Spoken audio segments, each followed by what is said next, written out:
Hey everybody, it's Divine Readings with the Gypsy, and I'm going to do the decks by categories VR with Kellyanne Truth and Story because I have so many categories that I didn't do a VR of, and I'm going to include them in this video, as well as just because I don't have time to do VRs and YouTube videos and anything else that I want to do, just because I have the kids. Because the kids take up a lot of my time and they take up a lot of my energy, and I know that they interrupt my YouTube ness a lot and they put a damper in things, but I will not trade it in for a world because it's just a phase and they are my pride and joy. They are my pride and joy as my children. And also being in the holiday season, in the heart of the holiday season, it's just been so hard to just do a YouTube video or just sit down by myself and just talk to people and get to know people and doing Instagram. It's exhausting.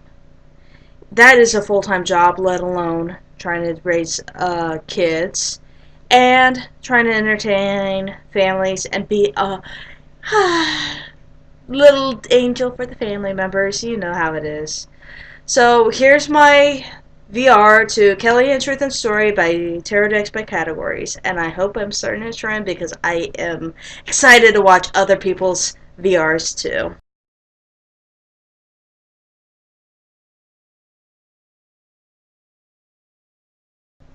This category is the most hard one for me, or the hardest one, I should say, for me, because I just usually go for whatever deck feels right in the moment for general readings, honestly. Like, for an example, the Rider-Waite deck. This is my go-to Rider-Waite deck from now on for reals. Because why not? It's the vintage Rider-Waite. That's the dream. The wonderful, beautiful Fountain Tarot is the ultimate general ratings deck because you could do it in any kind of situation, any kind of readings. I even did this for my hashtag Yearhead 17 spread. Booyah. Yes, this deck is that good. And it's regretfully that good, and I don't know why it took me so long to buy it. Because it is a must-have in anybody's tarot collection if you're a tarot collector or tarot reader or whatever you are. I don't usually do that. I usually say, you have to do what your feelings are and what you're feeling drawn to. No, this one, you have to get. I'm sorry. I was a non-believer until I got this in June 2016. I'm now a believer. And, of course, the Tarot Prog for me, just personally, needless to say, general readings. I don't even have to show you the pictures. If you follow my channel at all, you know I heartthrob for Tarot Prog. Another one that came across this year is the Pagan Otherworlds. I've done this. Ooh, that one's upside down. This deck I have done for general readings. This deck is definitely good for general readings, and it's very good just basically getting a good answer, Rider-Waite answer. There you go. Pagan Otherworlds, general readings. And if I wanted to go a little bit more keywordy, esoteric, maybe occultish, I get out my Thoth deck because bam, the Thoth deck is definitely a go-to deck for general readings, especially when I do the open the key spread. And I have done a live chat of Open the Key Spread, and I probably will do a redo video of Open the Key Spread. Yet again, the gods of Thoth have come down upon me. Don't want me to do this deck at all and Open the Key Spread. If you are a Thoth follower and don't believe in showing the Open Key Spread, your god has definitely done his work, and he has won so far. Let's just put it that way. So, Open the Key Spread, Thoth deck, Yes, general readings. This one is an oldie but a goodie for me, is the Robin Wood Tarot. This is my first deck. Ooh, upside down. This was my first tarot deck for, honestly, if I was doing a Rider-Waite deck, I usually grab this one because it's my first deck. I know this deck. I feel this deck inside and out. And sometimes when I even... Oops, that was right side up.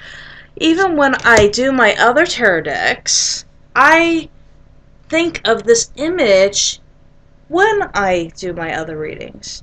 I always come back to this deck as my home deck. Even if I was reading, for an example, the Wild Unknown or the Tarot Prague, I usually see this image in my head when I do so. So, there you go. Robin Wood Tarot is definitely an oldie but a goodie for me. And then, if I wanted to do a Marseille deck, it has to be the Marseille de Books-A-Million. I know that's not the actual name of this deck, but I don't know what other name to call it. I don't even know what to call it. The Books-A-Million Tarot deck. It's just a classic Marseille deck, really. That's all it really is. And for Marseille March, or whatever it is, March, or whatever Kelly from Truth and Story is going to do for the month of March for the Marseille deck, I'm going to use this one because this one is more practical than my Tarot Noir. And the Tarot Noir is just a little... It's a little too big, it's a little too clunky, it's a little too clunky to shuffle. This one is mass-produced, and it's mass-produced very nicely. I love this one. I cannot live without this one. If someone in Europe could buy this one from Books-A-Million.com and order this, I would highly recommend somebody overseas ordering this one. This is a definite must-have in your tarot collection for Marseille decks. Just because it's basic, and it's so good at being basic. It's everything you need in a Marseille deck. What else can you say? It's awesome.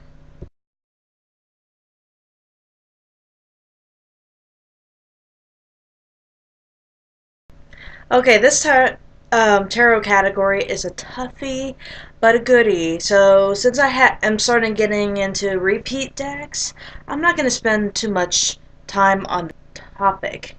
This one is going to be the meditative tarot decks. The ones that I just sit there all day and just look at the images, but don't do any readings with and don't do any kind of tarot work with them, except for just sitting there and just kind of going, ah, that's a pretty image. That one of those kind of tarot decks. And honestly, this one is a big, big, big category for me because that's all I do all day is just sit around, looking at the kids, and just contemplate the images of my decks. And sometimes I connect with my deck so much that I do readings for them, and sometimes I don't. But being a tarot collector, this category kind of has to be involved somehow. And so this is all my meditative decks, the ones that I don't necessarily read with, but I meditate with. And this category really broadens and varies and depends on the when I got the deck, and then if I have the deck such a long time that I just have to just sit there and meditate with it. So this category is within a category, honestly, because some of these decks that I'm going to show you actually evolve out of this category. So this is a good thing. You know, when I buy a new deck, this is going to get into my new deck category as well as my meditative deck category. So there you go. My first deck in the meditative deck category has to be the ever so loved Shadowscapes Tarot. I have not once used this deck for a reading, and I've owned this deck for about 2 years now, and I have not got the courage, I should say, to actually do any kind of real readings with this deck. So I've strictly done this as a meditative deck. Haven't done it to any fairy readings, haven't done any general readings, No kind of really real readings. Just kind of something just to go, oh, that's a pretty image. Oh, that's a pretty image. 2 years. And yet I have not put this in my purge deck list yet. Another meditative deck that I got Christmas last year. 2015 Christmas, the year before, is the, what is this called? The Paulina Tarot? I think that's what this is. Oh, yet again it's upside down. The Paulina Tarot. I trimmed the edges, hoping that I could connect with it a little bit more. It's not done so well. It's a little busy. I put this as my tarot on my tarot wish list from my for my family members, no less, to buy me this deck. So my family bought this deck for me, and I still have not used this deck once. And I even pulled this out recently, and they were like, "Where did you get that deck?" And I'm like, "You bought it for me for Christmas." And they're like, "Did I really buy you that for Christmas?" Yeah, you did. I'm sorry, Mama. I have not used it, but just for meditative purposes. Another deck that everybody kind of knows about because we did the, what was it, we did a tarot challenge in August. We did a tarot challenge with Kelly and Truth and Story in the August. It's the Tarot Perspective! That's what it is! It's the Tarot Perspective Challenge! How did I ever forget the Tarot Perspective Challenge in August? And I use this deck, and this deck is the Kabbalistic Visions Tarot. Say that 10 times fast. And it really is a hard deck to connect with. It really is. It's a deck that I talk about all the time on my channel, believe it or not. And I think I do talk about it all the time in my channel. And I have it still in order, mostly. And this is a deck that I just sit there and study it. I don't even use the deck for any kind of readings. I don't even remember one reading I did with myself with this deck. I even used it for the Tarot Perspective Challenge, and I still, to this day, have not picked it up as far as wanting to do general readings or any other category. So, there you go. Marseille 1736 Tarot deck. And this deck is really what I just said. It's a Marseille deck. And this deck, yet again, I don't think it's too much out of order. I think the Fool card. Yeah, that's the Fool card. This deck, I never really read with. I don't know if not Kelly from Truth and Story, Sacred Seed has ever read with this deck. I'm not sure. I haven't asked her or friendly with her enough to ask her about this one. This one is a reprint of an original deck. So this one is one of those original decks, and it was one of the oldest complete tarot decks out there in the world. I think that's what the significance of this deck is. And it's 1736 edition.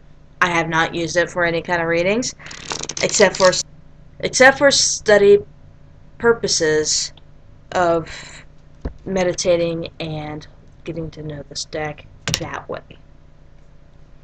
And that's it. And that's all I've used this deck for. Nothing else. The next tarot deck that is a brand new deck, and I'm kind of said in the beginning of this segment of the video, that new decks are in this category, is the Circle Tarot. This one has been a harder one for me to connect with. I kind of knew that when I bought it. I should have got the Mother Peace Tarot. I just didn't get that one because I thought I would connect with the Fae energy a little bit more. I do connect with the Fae energy, and I think this one is a great one for me to connect with the Fae energy. I should have made this category, but this one is a harder category to make, especially when this is the only deck that fits that category, is the playful decks. I have the Brian Froud Oracle that is a playful deck, but this one is the only tarot deck that I really have that is really a tarot structure of some kind that is playful. And so this one has a category of its own. For the sake of the time of this video, I'm not going to make that a category of its own. I'm just going to have it as the Circle Tarot. Another meditative deck that I really have not been able to work with is the Margaret Peterson. I bought this in November of 2016. I got this after the hype, the Margaret Peterson hype. And I actually paid a pretty penny for this one. It was not as expensive, but it's usually more expensive than I usually pay for as far as tarot deck. Mass produced or I guess if for a mass produced tarot deck, it's more than I would pay for. But as far as a self published deck, it's about the right price. It was about $35 through Amazon, and that's how much I paid for this deck. This deck was about $35 to me. So just to let someone know how much I paid for this one was a little bit more than I was willing to spend for a semi-mass-produced deck, but maybe out of print. I don't know. I don't know if it was out of print or what the deal was with this deck, but this one was just a little bit more out of my budget. I really haven't had time to work with this because this one was a little bit harder for me to read with, just because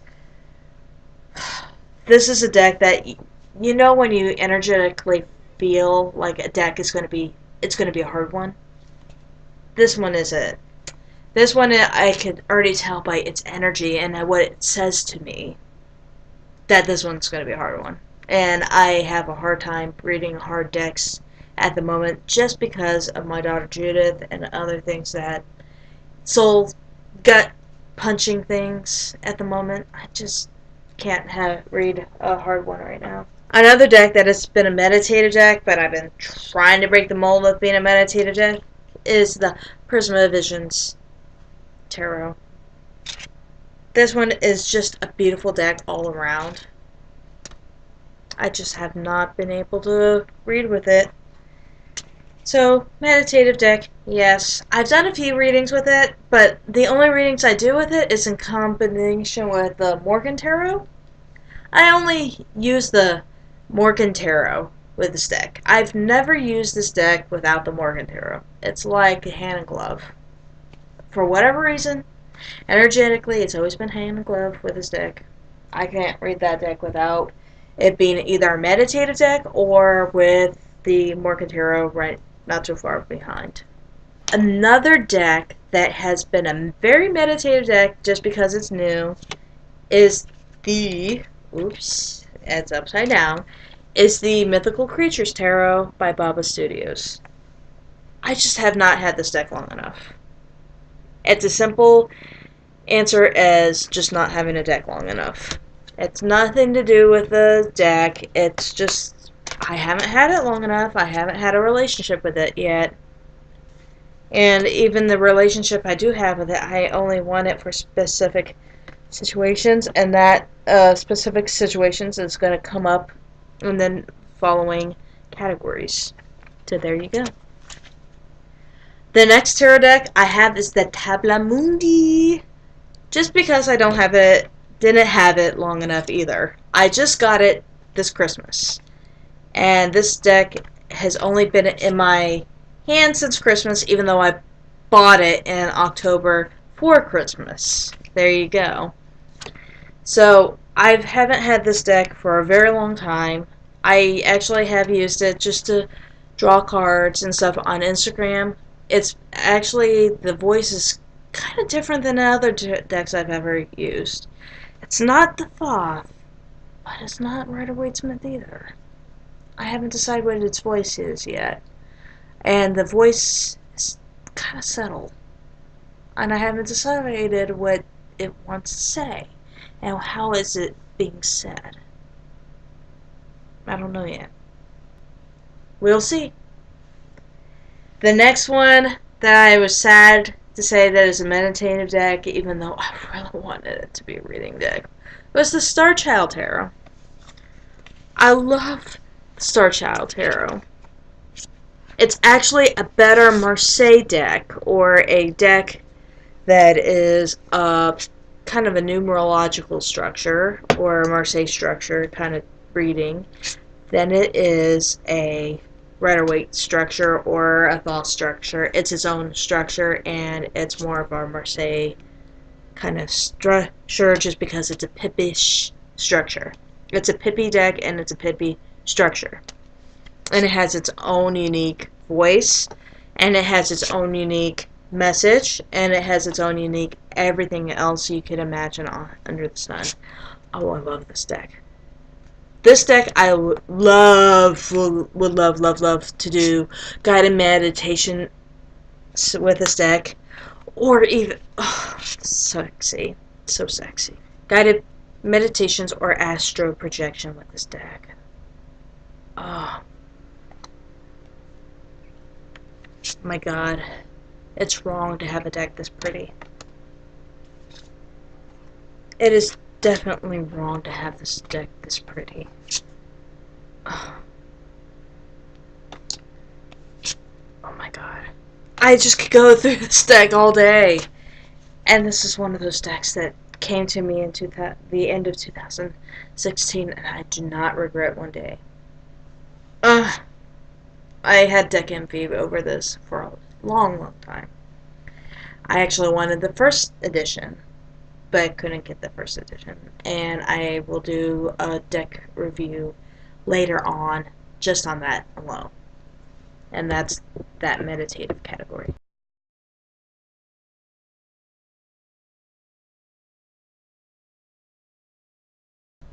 This one is going to be a quickie and a breezy because these are tarot comfort decks, not oracle comfort decks. And my tarot comfort decks actually are the Tarot of Prague. And I don't need to show the images. The Robinwood Tarot, which we showed earlier.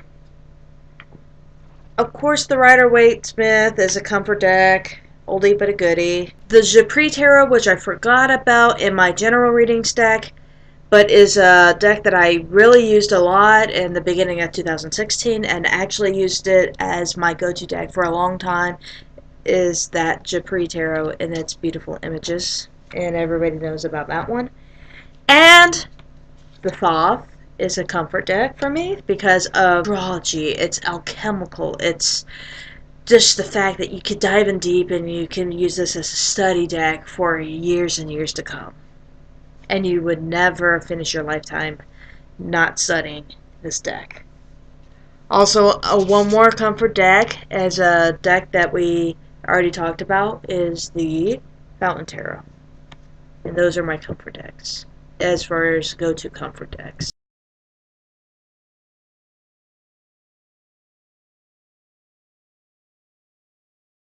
This category is a very personal category, and it's a very hard category. This category almost could go into personal decks. However, it won't be personal decks category just because I have used these decks as far as client readings or readings for myself. I use these decks for other people as well, so these are not just strictly personal decks. And I don't have a personal decks category because this one kind of falls into the decks that kind of falls into that personal decks category just naturally by default, because these are very shadow energy decks, but some of them I have read for others, so there you go. That's why this is not totally and exclusively a personal deck category, even though there are some decks that in this category I've only read for myself. And I'll say the ones that I have only been using for myself and myself only.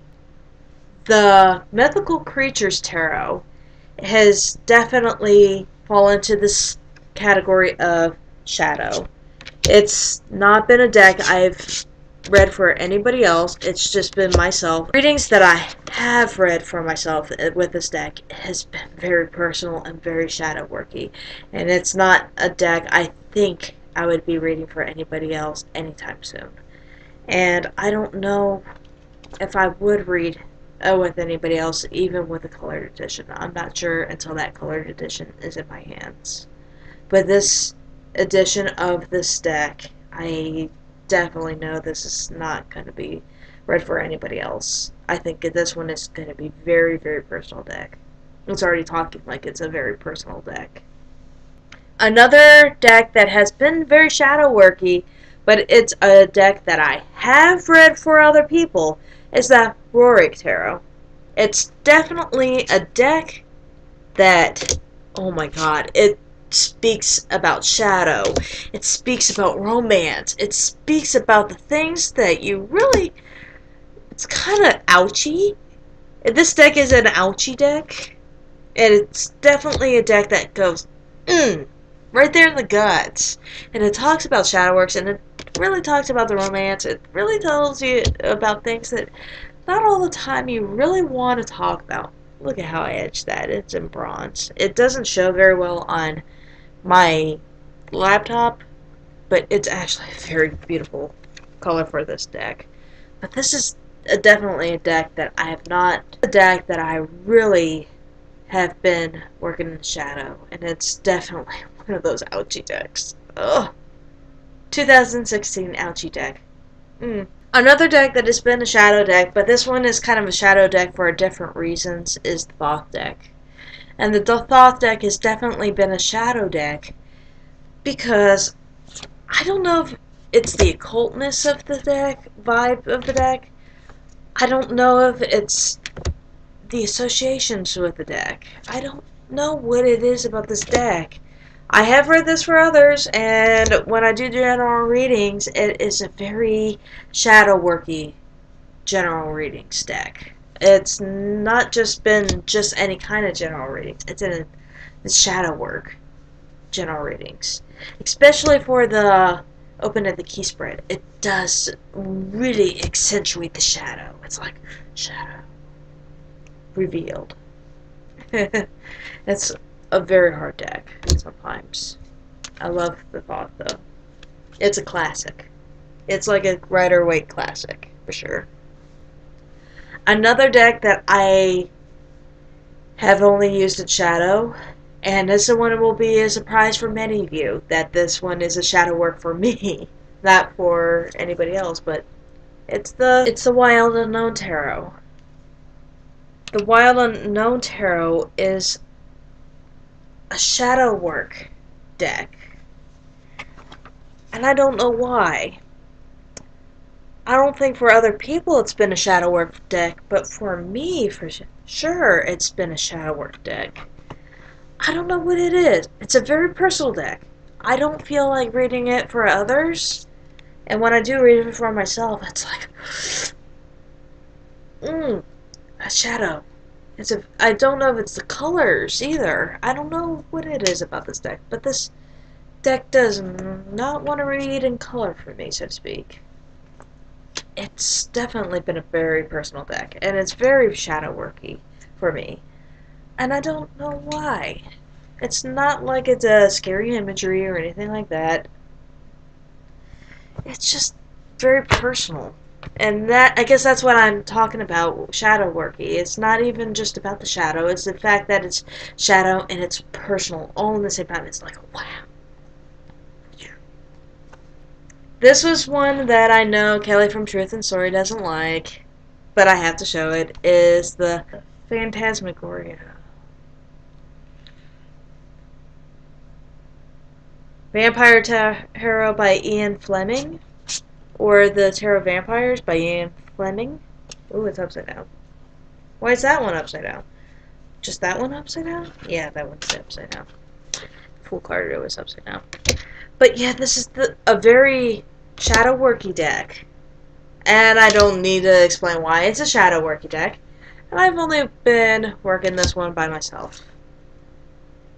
I should have added the Baba Studio deck, the Bohemian Gothic as this category, but I don't feel like it's a shadow worky deck though.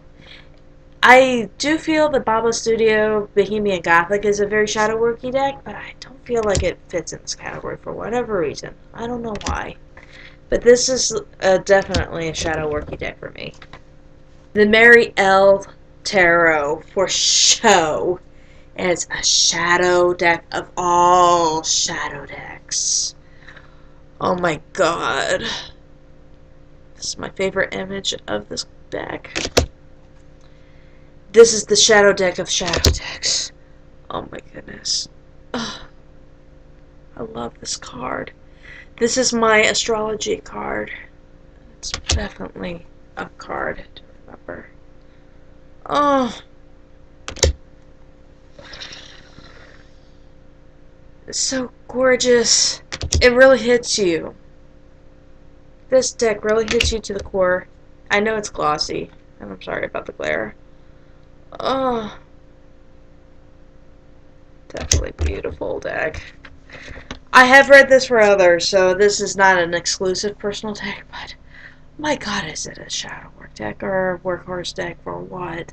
It tells you what you need to know.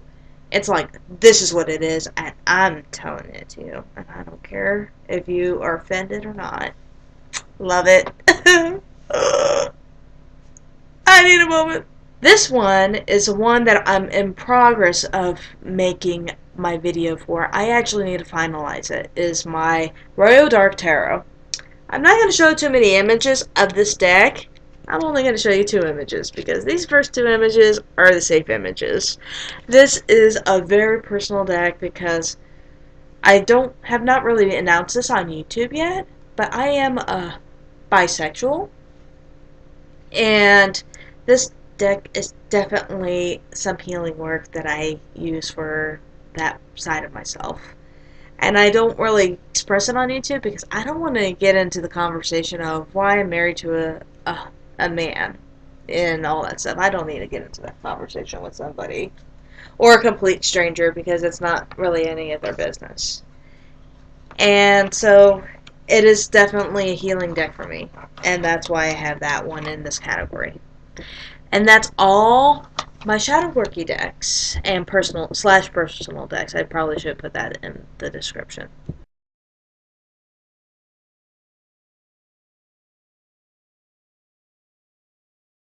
Holy shit, this has been a bigger category than I thought it was going to be. I'm going to try to make it as brief as I can because I was trying to pick out the decks that surprised me. And I was surprised that most of my decks that I own surprised me one way or another. So it was a harder category just to make it a short, quick video, or a short, quick segment in this video, I should say. So, first deck that surprised me is the Wild Unknown. For 2015, this was a deck that surprised me because this was a deck that I never thought I was going to get on with in 2015. It was about 2015 when the last of this first edition was being distributed. And this deck kind of surprised me that it was late in the game because this was a big hot fuss when it first came out. And I bought it, and it surprised me that it was a deck that took me so long to get when it was the hype of the first edition, and it was also a deck that surprised me that I only use it for personal things. It's a very personal deck. It's a very shadow worky deck. I'm surprised that it was even that category. There you go, a deck that surprised me a lot was the Wild Unknown. Another deck that I traded, this is a deck that I traded, and it surprised the hell out of me, and I am so pleasantly surprised, is the My Roaring Tarot. This deck is romantic, shadow worky, ugh, everything you could ever possibly want in a tarot deck. It surprised me it was there. Oh my goodness. This deck has really pleasantly surprised me in a lot of ways. And I'm still not done using this deck. This deck has almost got into my top 10, top 5 decks. This is the deck I have laying out almost everywhere. If I am upstairs, I bring this deck upstairs with me. If I'm downstairs, I bring it downstairs with me. I only have one copy of this deck, but it migrates where I go. So it surprised me in a good way. the Roaring Tarot. The Fountain Tarot surprised me for 2016 because this deck I never knew was going to be as deep for me, or as passionate, or as general, as gentle, as workhorse, as this or as that. It's a deck that is so pleasantly surprising. Oh, it's so pastel-y. It's so beautiful. It has such a beautiful voice. Mary L. Tarot. I got this one around 2014. Yeah, it was around 2014.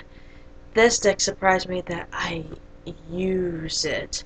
I use it for shadow. I use it for everything. I study with it. I do everything with it. Another one. A deck that surprised me that I am not getting along with so much is the Star Child Tarot. I thought I was going to be using this deck for everywhere and everything. Have not. It has a different voice for me. So that's why this deck surprised me, and this deck has actually reached that category. The Margaret Peterson surprised me because I thought it was just one of those decks that everybody's been ranting and raving how deep it is, and then and I thought they were kind of BSing me a little bit. And this deck actually surprised me that they weren't. And that's the same thing as with the Fountain Tarot. I thought everybody else was a full hot air, but this deck actually surprised me, as well as the Fountain Tarot. It surprised me that it is as good as everybody says it is, and then some. That surprised me. Shadowscapes Tarot. Everybody loves Shadowscapes Tarot. I don't like it. Surprised me. The Prism of Visions Tarot. I got it this actually is my first independently published deck purchase ever. And this deck I actually bought when I was first reading tarot for client readings only, believe it or not. This is me in 2013 to 2014 when I first discovered I wanted to read for others, and I wanted a non-scary deck, or a deck that could be read for others and not be intimidating. And I bought this deck, and this deck surprised me that I haven't read it for others. I don't think I ever read it once without the Morgan Tarot. This deck surprised me that it wasn't the voice that I wanted to be. The decks that surprised me of 2016, it still surprises me to this day.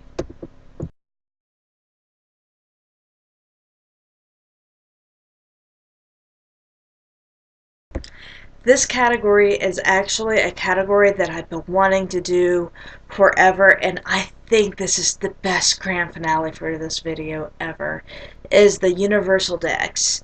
This includes the hashtag Tarot So White and the LGBTQ community, honorable mentions, and I am so blessed to be doing some honorable mentions here today. First honorable mentions has to be just the Circle Tarot, just because it's a Fae deck. It has every body type. It has every kind of ethnicity. Just because it's a Fae deck, it could be anything. Another hashtag worthy of Tarot So White and LGBTQ deck is Saki Saki Tarot. The Saki Saki Tarot is headless. The colors are ridiculous, so they can't necessarily be Tarot So White. It's made by a Jewish artist, and even my tarot box for this deck is in Hebrew. Even my tarot box for this deck is in Hebrew, and it's just the best universal deck ever. Also, another wonderful universal deck is the Tarot of the Tattooed Age. It could be anything you want it to be, and it can fit any kind of mold that you want it to put into, because it's got that beautiful universal vibe to it. Another deck that has been made by a Jewish artist is the Kabbalistic Visions Tarot. And this deck goes without saying on why it's so universal and has universal art and images to this deck. I've heard that the first edition, and I've seen images of the first edition of this deck, wasn't as Tarot So White friendly and LGBTQ friendly, but it's the Star Child Tarot. The Star Child Tarot is very friendly because she went back and changed some of the non male images to male images, and she added a blend into the deck that wasn't there before in second edition versus the first edition of this deck. The only reason why this deck is in this category is because it's an art deck. Even though I think there is a lot of Tarot So White in this deck, it's an art deck, and it's kind of hard to put an art deck in a Tarot So White category. And that's why Prism of Visions Tarot is in this category. The Margaret Peterson is just the perfect universal deck because it's got these kind of images all throughout the deck. It almost has a soul cards feel to them.